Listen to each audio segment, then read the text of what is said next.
हमारे दांतों की जो सड़न है वो कैंसर से कम नहीं है। तो देखिए, ये जो हमारा दांत है, ये हमारा जो दांत है, इसके होते हैं 3 लेयर्स।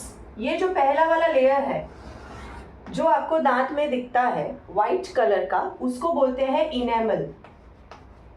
ओके, और इसके बाद ये सेकंड स्टेज आता है जिसको बोलते हैं डेंटिन, जो आपके मुंह में आपको अभी नहीं दिखता है।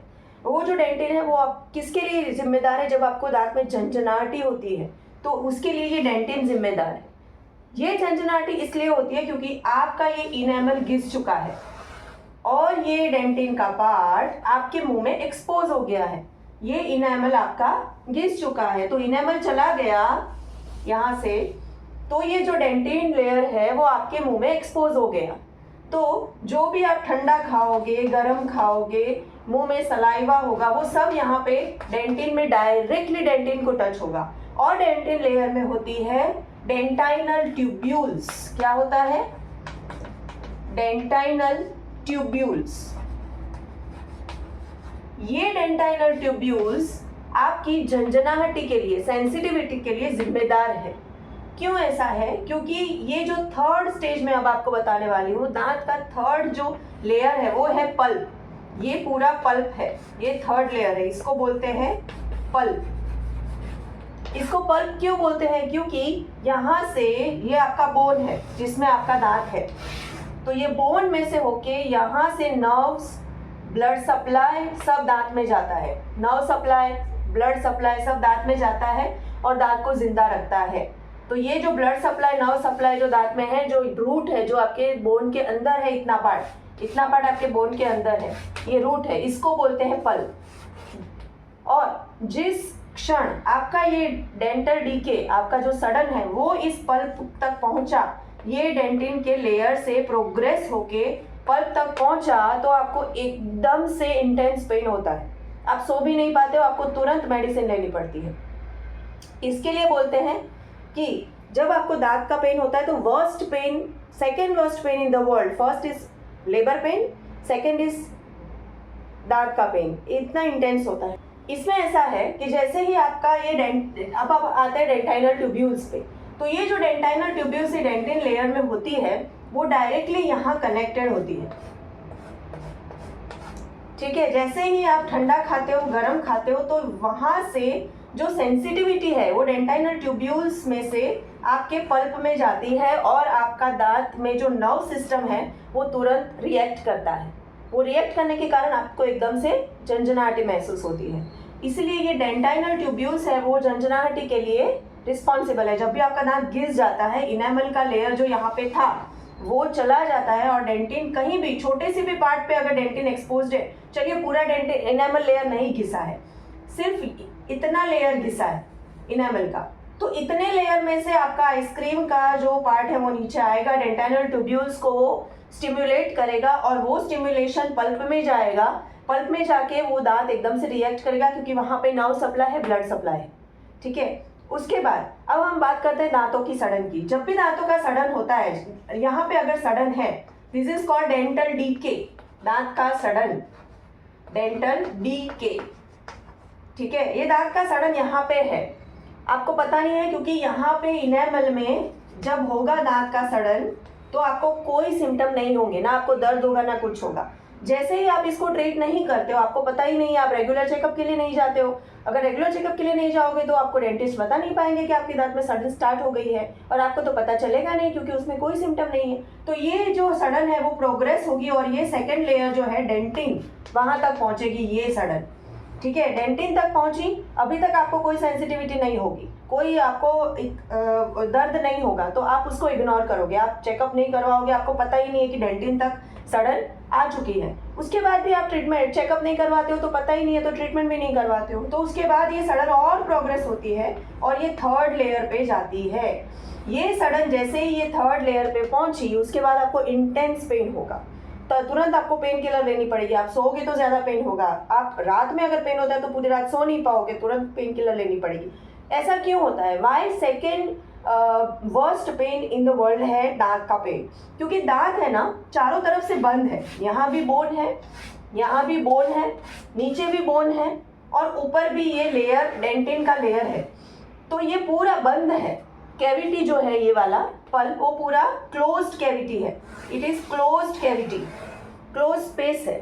तो उसमें से इन्फेक्शन के कारण जो बैक्टीरिया है, जो पस क्रिएट होता है, वो बाहर जाने का उसको रास्ता कहीं नहीं मिलता है, तो क्या करता है अंदर ही अंदर इकट्ठा होके वो प्रेशर जनरेट करता है, जनरेट होता है, बट उसको बाहर निकलने की कहीं पे जगह नहीं मिलती है। तो वो क्या करता है प्रेशर जनरेट करके ये नर्व सप्लाई, ब्लड सप्लाई यहाँ से आ रहा है, उस पे उसके ऊपर एकदम प्रेशर डालता है, जिससे आपको इंटेंस पेन होता है कि ये प्रेशर रिलीज करो, बॉडी बोलती है। तो इसके लिए आपको इंटेंस पेन होता है, क्योंकि दांत is a closed cavity, closed space, वहाँ से बाहर जाने के लिए कोई रास्ता नहीं मिलता है बैक्टीरिया को, पस को, इसीलिए इंटेंस पेन होता है। अब क्यों बोलते हैं ये कैंसर जैसा है, क्योंकि फर्स्ट एंड सेकेंड स्टेज पे इनेमल और डेंटिन में जब तक सड़न है आपको पता नहीं चलता है, पर अगर आप यहाँ पे ट्रीटमेंट करवा लेते हो, 6 मंथ्स में आप जाते हो, रेगुलर चेकअप करवाते हो, डेंटिस्ट बोलता है कि इनेमल आपका सड़न दांत में शुरू हो गया है, डेंटिन तक देखता है तो हाँ दांत में सड़न शुरू हो गया है, और आप ट्रीटमेंट करवा लेते हो, तो कॉम्पोजिट या कोई भी फिलिंग भर के ये सड़न निकाल देंगे और यहाँ पे फिलिंग भर देंगे, आपका दांत सही हो जाएगा। ये दांत में ब्लड सप्लाई, नर्व सप्लाई में कोई डिस्टर्बेंस नहीं हुआ, क्योंकि ब्लड सप्लाई, नर्व सप्लाई यहाँ थर्ड लेयर से स्टार्ट होता है, फर्स्ट एंड सेकेंड लेयर में कुछ नहीं होता है। तो इतना पार्ट वो निकाल के यहाँ पे फिलिंग कर देंगे, यहाँ पे इतना पार्ट निकाल के फिलिंग कर दिया, आपका दांत ठीक हो गया, आपको कोई प्रॉब्लम नहीं हुई, ना इंजेक्शन लेना पड़ा, एक ही विजिट में आप गए और ट्रीटमेंट हो गया, दांत आपका बच गया, दांत जिंदा है। ध्यान से सुनिए, दांत अभी जिंदा है। उसके बाद क्या होगा, अगर आपने यहाँ ट्रीटमेंट नहीं करवाया, आप चेकअप करवाने भी नहीं गए, ट्रीटमेंट नहीं करवाया, चेकअप करवाने गए, डेंटिस्ट ने बोला तो भी आपने नहीं सुना और आपने नहीं करवाया, जब दर्द होगा तब देखा जाएगा, तो अब क्या होगा, अब आपको होता है थर्ड लेयर पे डेंटल जो सडन होती है वो प्रोग्रेस होती है और आपको होता है दर्द। आप जाते हो डेंटिस्ट के पास, भाग के डेंटिस्ट बोलेगा कि मैंने तो पहले ही बोला था आपके दांत में सडन शुरू हो गया, आपने नहीं करवाया, तो क्या होगा, इंटेंस पेन हुआ, तो अब क्या होगा, कुछ नहीं हो सकता, अब आपको ये पूरा साफ करना पड़ेगा, ये पल्प, क्योंकि यहाँ इन्फेक्शन आ गया, तो ये पूरा आपको साफ करना पड़ेगा, ये पूरा इन्फेक्शन यहाँ से हो जाएगा साफ, ठीक है, ये हम पूरा इन्फेक्शन कर देंगे साफ, और यहाँ पे ये भी पूरा इन्फेक्शियस हो गया होगा, तो ये पूरा हम कर देंगे साफ, ठीक है। ये पूरा साफ करके हम यहाँ पे भर देंगे हमारा आर्टिफिशियल मटेरियल, तो यहाँ पे जो ब्लड सप्लाई, नर्व सप्लाई है वो तो कट ऑफ हो जाएगा, क्योंकि हम पूरा साफ कर देंगे, और यहाँ पे आर्टिफिशियल मटेरियल हम भर देंगे, और यहाँ पे भी आर्टिफिशियल मटेरियल आएगा। दांत को हम 2 mm छोटा करेंगे, क्या करेंगे, 2 mm छोटा करेंगे, छोटा करके हम उसके ऊपर क्राउन लगा देंगे, ये हमारा क्राउन आ गया, ठीक है, दांत को छोटा कर दिया और ये ऊपर से क्राउन लगा दिया, ठीक है। तो ये आर्टिफिशियल मटेरियल यहाँ पे भर दिया, नर्व सप्लाई और ब्लड सप्लाई भी यहाँ पे बंद हो गया, तो उसके कारण क्या होता है, दांत जिंदा नहीं रहता है, रूट कैनाल ट्रीटमेंट बोलते हैं इसको। जब थर्ड लेयर पल्प पे आपका दांत का सडन पहुँचता है, उसके बाद कुछ नहीं हो सकता रूट कैनाल के अलावा, तो आपको रूट कैनाल करवाना पड़ता है। रूट कैनाल में हम ये सब blood supply, nerve supply cut off हो जाता है, क्योंकि हम पूरा इन्फेक्शन साफ कर देते हैं, तो यहाँ से जो ब्लड सप्लाई, नर्व सप्लाई जा रहा था वो कट ऑफ हो जाएगा, दांत अब जिंदा नहीं है, दांत अब डेड है।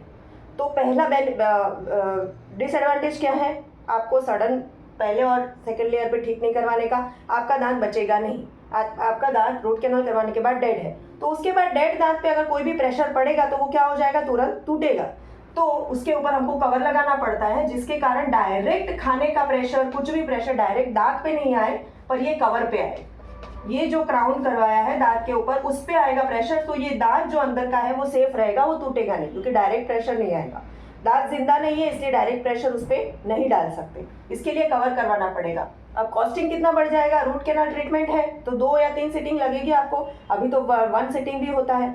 इंजेक्शन लेना पड़ेगा, उतना जो एरिया है रूट कैनाल का उसको एनेस्थेटाइज करने के लिए, ठीक है, एनेस्थेटाइज करने के लिए इंजेक्शन लेना पड़ेगा, ऊपर से आपको थोड़ा बहुत दर्द भी होगा ट्रीटमेंट में, पर उसमें नहीं होगा, जो पहले मैंने डेंटिन और इनेमल लेयर का जो ट्रीटमेंट था उसमें दर्द बिल्कुल नहीं होता है, इसमें थोड़ा बहुत दर्द होता है। उसके बाद आपको ये कवर का भी पैसा खर्च करना है, रूट कैनाल का पैसा तो 4 से 5 गुना रहेगा ही, जो पहली वाली ट्रीटमेंट थी उससे, ऊपर से प्लस कवर का खर्चा रहेगा, तो आपका जो खर्चा है वो 4 से 5 गुना बढ़ जाएगा जब आप ट्रीटमेंट फर्स्ट सेकेंड स्टेज में नहीं करवाते हो।